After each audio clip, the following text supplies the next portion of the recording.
નમસ્કાર, Gujarat opinion news ચેનલમાં હું છું આપની સાથે રોશની ઠાકોર। સમાચારોની વાત કરીએ તો નવસારી મહાનગરપાલિકા દ્વારા ટાટા સ્કૂલથી વેરાવળ પુલ સુધીના માર્ગને 12 મીટર પહોળો કરવાની કાર્યવાહી હાથ ધરવામાં આવતા સ્થાનિક રહેવાસીઓમાં ભારે અસંતોષ જોવા મળી રહ્યો છે। આ બાબતે મહાનગરપાલિકા દ્વારા ન્યૂઝપેપરમાં નોટિસ પ્રસિદ્ધ કરવામાં આવતા અસરગ્રસ્ત વિસ્તારના લોકોમાં રોષ જોવા મળી રહ્યો છે।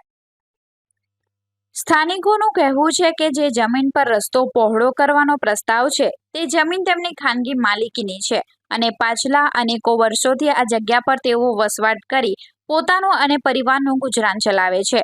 તેમ છતાં મહાનગરપાલિકા દ્વારા જમીન સંપાદન અંગે કોઈ સ્પષ્ટ વળતર જાહેર કરવામાં આવ્યું નથી તેમજ કોઈ લેખિત સૂચના કે પૂર્વ ચર્ચા કરવામાં આવી નથી।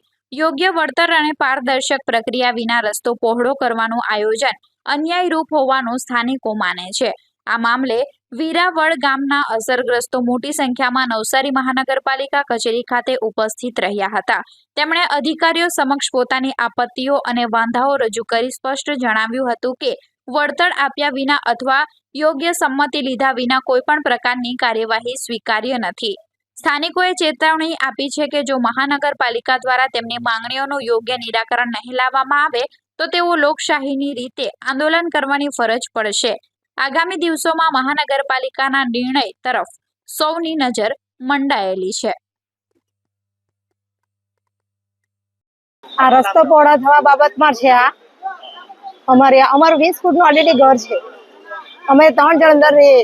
ઓલરેડી નાની દુકાન છે, 15 મીટર પહોળો થવાનો। તો રસ્તાનું કઈ ને કઈ નિર્ણય તો થવું જોઈએ ને।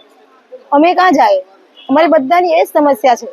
ઘર ખાસા નીકળી જાય તો 40 ફૂટ કેટલા વર્ષોથી અમે રહીએ તો પછી શું કરીએ? હવે એ અહીંયા રજૂઆત કરવા આવ્યા। અમારી પોતાની માલિકીની દસ્તાવેજ સરકારી અમારી પોતાની માલિકીની છે। રસ્તા પહોળા થવા બાબતે આપી આટલા 12 મીટર જશે આખું જ નીકળી જાય।